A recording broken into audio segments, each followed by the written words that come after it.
I'm running for the hills of Surrey. What do you make of this exodus of Tory MPs from Parliament? More standing down come the 4th of July than at any time before in Conservative Party history. What does that tell us? Serial backstabber Michael Gove, he threw in the towel last night, disappointing Lib Dems who are convinced they could oust the Tory bigwig from his seat. And his departure was followed shortly after by the Tory intellectual giant, Andrea Leadsom. Some papers are speculating, this is just quite extraordinary, that Sunak's election announcement has caught his own party on the hop and that they're currently short of around 200 candidates with less than 6 weeks to go to the election. In fact, it's more nuanced than that because I believe the candidates have to be registered by next Thursday. So they've got 4 working days to find 200 odd people to stand as Conservative Party candidates. Mind you, Reform have got problems that they've lost 100 potential candidates as being inappropriate. So I suppose maybe we could join those two together and we could solve half the Conservative problem. Interestingly, the previous record for Tory MPs quitting en masse was 72, not 78, and that occurred before the 97 election, when John Major went to the people after his party had clung on to power for, what, 18 long years. A huge Labour majority followed that election. Is history about to repeat itself? Other MPs to go. Sir David Evernett, MP for Bexley-Heath. I'll admit, I've never heard of him either. He announced on Friday morning that he'll go on July the 4th. And at the time of his announcement, Rishi Sunak was touring the Titanic quarter in Belfast. Cue endless gags about him being captain of a sinking ship. And I know some of you think I'm a sneering lefty. I do try and take an overview here. And my overview, there's what idiot chose to send our Prime Minister to visit the most famous sunk ship in history the day after he announced an election? I mean, really? So Gove, Leadsom, this bloke Evernett, following a clutch of Tories, including we have former Minister Greg Clark, Sir John Redwood, I think 5 in all who quit on Thursday. None of the MPs said Rishi Sunak's lack of an umbrella. Lack of leadership was an issue in their decision to go. But this can't be good news, can it, for our beleaguered Prime Minister who seeks to overcome a 22-point deficit in the polls to keep Keir Starmer from Downing Street? Sunak's tried to offset the theoretical damage by restoring the Tory whip to Matt Hancock and Bob Stewart. Yeah. Those Tory MPs not throwing in the towel are either plotting or anticipating what kind of Conservative Party will emerge from the ashes of July the 5th. And that, I guess, is the $64 million question I'd like us to wrestle with this morning. The Nigel Farage fan club at the Daily Mail reckon that his company, Reform Limited, could be a headache for the Tories in as many as 28 seats. And the Daily Mail implies this amounts to a major threat, but when you unpack the obvious partisan bias within the reporting, I'm not sure it's such a big threat.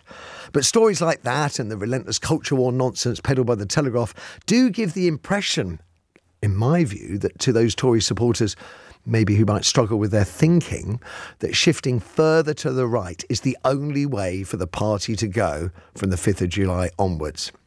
And yet, and we've talked about this quite a bit in recent weeks, if the polls are to be trusted, abandoning one nation traditional Tory values to pursue a more right-wing populist agenda has been a disaster for the Conservative Party. It's about to hand the Conservatives the worst general election performance in a generation, if the polls are to be believed. And that's, of course, a massive caveat. But the polls are very consistent.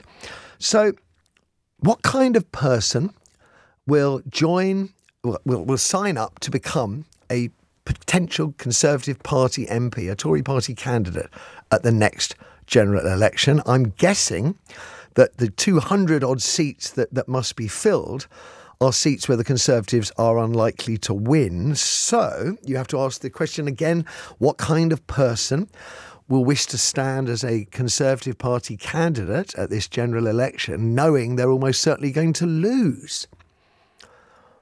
And will the party shift further to the right as the right-wing press seems to be imploring, or will it rediscover its one nation values? Well, Conleth Burns is Associate Director at More in Common and joins me first to discuss. Morning, Conleth. Morning, Matthew. Extraordinary few days. I think everyone can agree that. I think even Michael Gove was intimating as much last night. First of all, the 200 candidates short. I mean, oversight is it's a massive oversight by Rishi Sunak, is it not?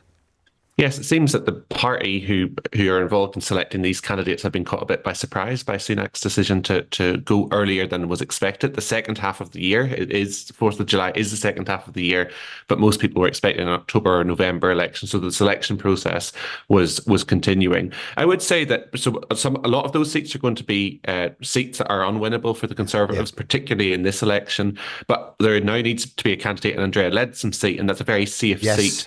That would be Tory mover and shaker in the future would like to get on those seats. So they're going to be very competitive selections in the next few days, where number 10 on the short campaign rules can put their favoured candidates into those seats. So watch who is selected for those seats, because those people are likely to shape the debate about what comes next. That's exactly it's exactly what I was going to ask you, Conleth, is do you see this influx of potential Tory candidates as being part of the shift in wherever the Conservative Party is going to go next?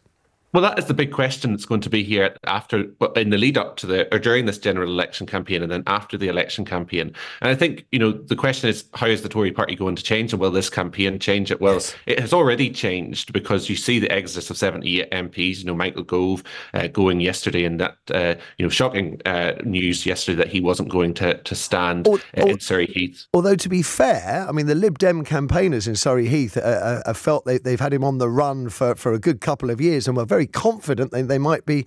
So he's a very different case from Andrea Leadsom, as you yourself have marked. And that's the most interesting thing about both. So we can talk about personalities in a minute, but the kind of seats that the Tories are going to hold will determine how they rebuild after the general election. So there are some seats like East Worthing where Labour are very competitive, and where the polls are showing at the minute that Labour are probably going to take that seat. That seat's been Tory for 100 years. There are other seats. I was in Aldershot this week. Now that's a big stretch target for Labour to 17,000 Tory majority. It's the home of the British Army. But even there's the Labour were successful in the council elections there recently in Rushmore Council. So there are those kind of places where Labour are now competitive that they've never been competitive before. But there are also some other places where they're becoming safer Tory seats. So in Basildon, which was more of a bellwether seat, it's kind of a stronger Tory, likely to be a stronger Tory hold, and Amber Valley up in the Midlands, where that's also becoming a stronger Tory seat. So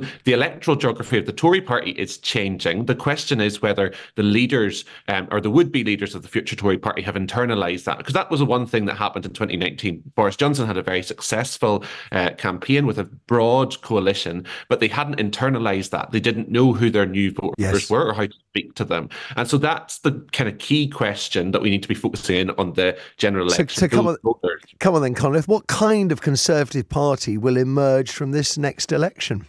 Well, it's going to be a different Conservative. It's going to be a much smaller Conservative electorate than what was there the last time. But the challenge that you raised at the top about reform, I mean, one of the interesting things here is that the reason why Rishi Sunak has clearly gone now is to try and stave off the threat from reform. There was an extinction level threat if reform were well organised and could stave off those seats. So reform haven't been able to select the candidates. You mentioned about the 100 candidates that have been deselected for various reasons. It seems that their machine isn't up, and Nigel Farage is not going to be front and centre leading that campaign.